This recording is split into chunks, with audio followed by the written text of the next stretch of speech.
The ship was drifting aimlessly across the ocean. No smoke from the engine, no lights in the windows, no signs of life on deck. At first, it looked normal. A cargo vessel riding the waves as if its crew had simply stepped away.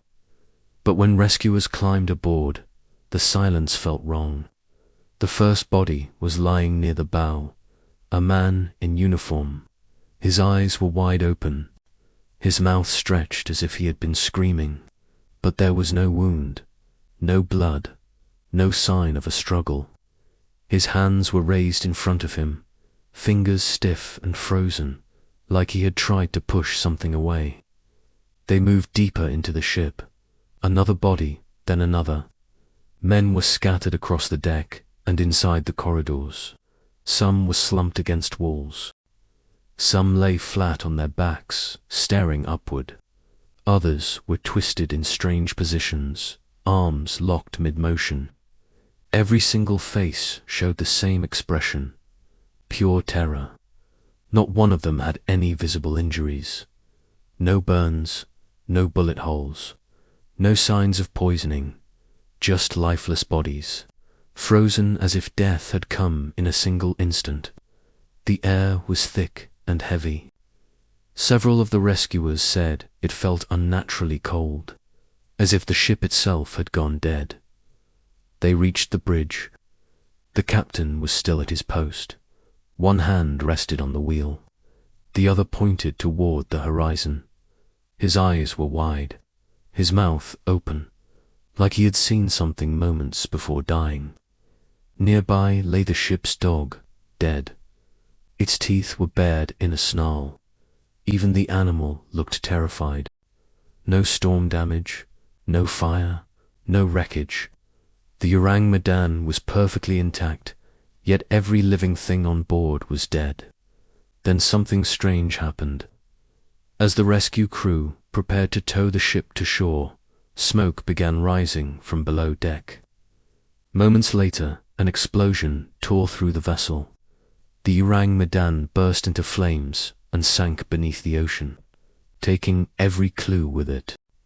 No bodies were recovered, no cargo was examined, no official investigation could ever fully happen. All that remained were the testimonies of the men who boarded it. And one terrifying question: what could kill an entire crew at the exact same time, without leaving a single mark? It began with a radio message. Operators at nearby ships picked up a strange distress signal drifting through the static. The voice was weak, broken, barely holding together. The message came in fragments. All officers, including the captain, are dead. A pause, another breath. Lying in chart room and on bridge. Static crackled across the line. Then the final words came through. Probably whole crew dead. There was silence. For several seconds, nothing else followed. Then one last transmission slipped through, short, chilling. I die. The signal cut out. No coordinates were given. No explanation. Just a ship claiming that everyone aboard was already dead. Nearby vessels immediately began scanning the horizon. Hours passed. Then a silhouette appeared in the distance. A cargo ship drifting slowly across the water. It matched the description of the Ourang Medan. The rescue crew approached carefully. There was no response to radio calls, no movement on deck. As they drew closer, they noticed something unsettling. The ship wasn't damaged. Its hull was clean, its mast still standing, its lifeboats untouched. Nothing suggested an accident or attack. They boarded. The silence was absolute. Their footsteps echoed through empty corridors. The air felt thick, almost heavy to breathe. Some later said it felt like stepping into a tomb. That was when they found the bodies. Crew members lay everywhere, in hallways, in engine rooms, in sleeping quarters. None of them had made it far. It was as if whatever happened struck all at once. Some appeared to be running. Others looked like they had collapsed where they stood. A few were found with their arms raised, frozen mid-motion, as though shielding themselves from something invisible. There were no overturned tables, no broken doors, no sign of a fight. Everything aboard the Ourang Medan was in place. Food still sat in the galley. Personal belongings were neatly stored. It looked like a normal day had suddenly ended in mass death. The rescuers searched for survivors. There were none. Not a single heartbeat. Not a single breath. The ship was full of life only hours earlier. Now it was a floating grave, and no one could explain how it happened. The Ourang Medan had departed like any other cargo ship. No warnings, no delays, no reports of trouble.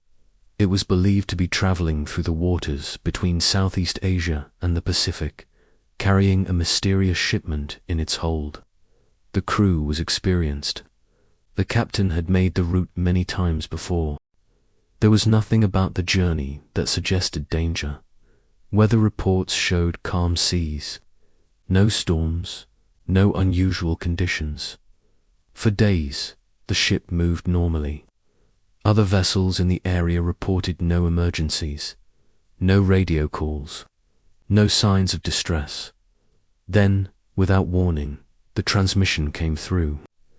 Everyone aboard was dead. Investigators later tried to piece together what could have happened in the final hours. But almost everything about the voyage was unclear. There were no official shipping records, no port documentation, no confirmed cargo manifest.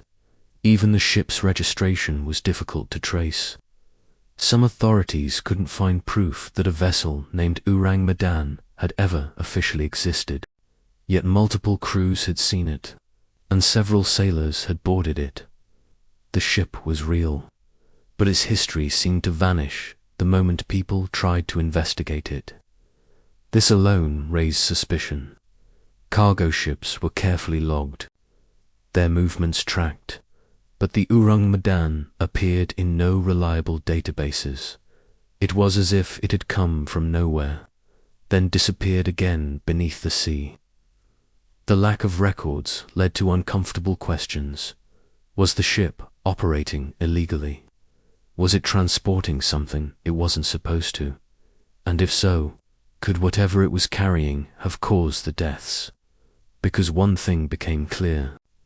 Nothing on deck explained what happened. If the crew had been attacked, there would be damage. If there had been an accident, there would be wreckage. But the Ourang Medan showed none of it. The only clue was the way the crew had died. Instantly, all at once, frozen in fear. Something had swept through the ship. Something invisible. Something powerful enough to kill every living being without leaving a trace. And whatever it was, it likely came from below deck. The earliest theory focused on the cargo. Because no official records could be found, many believed the Ourang Medan had been carrying dangerous chemicals, possibly smuggled, possibly experimental, substances that could release deadly gas if exposed to air or moisture. Some investigators suggested the ship may have been transporting compounds like potassium cyanide or nitroglycerin, chemicals known to be extremely unstable. If one of the containers had leaked or exploded below deck, it could have released a cloud of poisonous fumes, a gas heavy enough to rise through the ship's corridors, strong enough to kill within seconds. This would explain why the crew died where they stood, why there was no struggle, why there were no wounds. It would also explain the sudden fire and explosion after the rescuers boarded. If volatile chemicals were burning in the hold, the ship could have ignited on its own. At first, this sounded reasonable, but the more people examined it, the less it added up. Poison gas usually leaves signs. Victims often show discoloration, foaming at the mouth, burning in the lungs. But the bodies aboard the Ourang Medan showed none of this. The crew looked untouched, their skin normal, no chemical burns, no visible reaction. And then there was the expressions on their faces. People who die from gas poisoning typically collapse quietly. They don't freeze in terror. They don't raise their arms to defend themselves.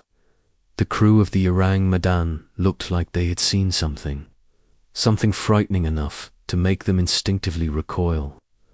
Another problem was the speed. For every crew member to die at nearly the same moment, the gas would have needed to spread instantly throughout the entire ship.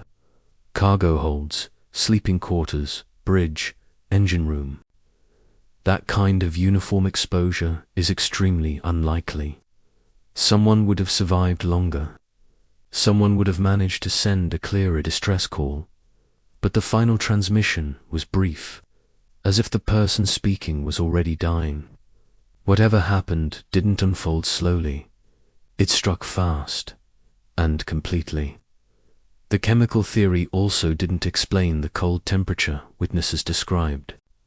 Nor did it explain why the ship's dog, which might have been in an open area, died in the same way as the crew. The explanation seemed close, but not close enough. So people began considering something else, something far more unsettling. After the chemical theory failed to fully convince investigators, attention turned to the ocean itself. The sea is known to produce rare and deadly phenomena. Some scientists suggested that Ourang Medan may have sailed into a pocket of toxic gas released from the ocean floor. Large deposits of methane and other gases are trapped beneath the seabed. If suddenly released, they can rise to the surface in massive, invisible clouds. In high concentrations, these gases can displace oxygen. Anyone who breathes them in can collapse within seconds. This could explain the sudden deaths, the lack of physical injuries, the speed at which the crew perished. It could even explain why nearby ships didn't notice anything unusual. A gas cloud could dissipate quickly after doing its damage, but once again, the details didn't match. Methane is odorless and colorless. It causes suffocation, not fear. Victims typically lose consciousness quietly. They don't freeze in defensive positions. They don't show terror on their faces. And there was another issue. If a massive gas release had occurred, the water around the ship would have been disturbed. Bubbles, churning, changes in buoyancy. Nearby ships would likely have noticed strange behavior in the sea, but no such reports existed. Others suggested a freak electrical storm or atmospheric event. Some theorized a rare form of ball lightning could have swept through the ship, a phenomenon known to appear suddenly and move unpredictably. In extremely rare cases, it has been blamed for fires, explosions, and even deaths. Perhaps an electrical surge had shocked the crew, but again, there was no burn damage, no scorch marks, no sign of lightning strikes, and ball lightning had never been recorded killing dozens of people at once. Each scientific explanation solved one piece of the mystery, but created several new ones. Nothing fully explained the frozen fear, the instant death, the lack of physical evidence. It began to feel as though the Ourang Medan didn't fit into any known category of disaster, which is when the story shifted away from science and towards something far more disturbing. With no scientific explanation fully making sense, rumors began to spread. Some sailors whispered that the ship was cursed, that it had sailed through forbidden waters, that something unnatural had boarded it. Stories circulated among maritime communities of ghost ships, vessels found drifting with their crews, dead or vanished. The Ourang Medan became one of the most frightening examples. Others believed the crew may have encountered something unknown, a life form, a presence, something capable of killing without touching. The way the bodies were frozen mid-motion made some think of a sudden, overwhelming force. Not poison, not suffocation, but shock. as if fear itself had stopped their hearts. Then there was the cover-up theory, because the lack of records made little sense. Cargo ships don't simply vanish from official logs. Their registrations don't disappear. Their voyages are tracked by ports and shipping companies. Yet the Ourang Medan existed only in scattered reports and survivor accounts. Some researchers believe this wasn't an accident. They suggest the ship was involved in illegal transport, possibly carrying chemical weapons or secret military materials. If something went wrong, governments may have rushed to erase all evidence, allowing the ship to burn and sink rather than be studied. The explosion that destroyed it happened conveniently before a full inspection could take place. No black boxes, no detailed forensic analysis, no official conclusions, just a burned wreck at the bottom of the ocean, and fading witness stories. If dangerous cargo had been involved, the fear on the crew's faces could make sense. They may have realized what was happening. They may have known there was no escape. But this still didn't explain how death came so fast, or why there were no visible signs of poisoning. Theories stacked on top of theories, each one partially fitting, none solving everything. In the end, the Ourang Medan remained suspended between reality and legend. Some historians even questioned whether the incident happened at all, suggesting it may have been exaggerated or fabricated. But the testimonies from the rescue crew were consistent. Multiple ships reported the distress signal, and multiple men described the same horrifying scene. A ship full of dead sailors, all frozen in terror. The mystery wasn't just what happened, it was why it happened so cleanly, so suddenly, and why no trace of the truth survived. No official explanation was ever agreed upon. The Ourang Medan sank before investigators could examine it. The bodies were lost to the ocean. The cargo was never identified, and the ship's true records were never found. Everything that could have provided answers vanished beneath the waves. All that remained were the memories of the men who boarded it. Men who later said they had never seen anything like it before. Not in storms, not in accidents, not in war. Seasoned sailors who had witnessed death many times, yet were shaken by what they found on that ship. Because death aboard the Ourang Medan didn't look natural. It looked sudden, coordinated, almost deliberate, as if something had swept through and ended every life at once. Some believe it was a tragic chemical accident. Others believe it was a rare natural phenomenon. And some are convinced it was something far beyond human understanding. But there is one detail everyone agrees on. Whatever happened gave the crew enough time to feel fear. Not panic from drowning, not pain from injury, but raw terror. Their faces captured the exact moment they realized something was wrong. And that realization was the last thing they ever experienced.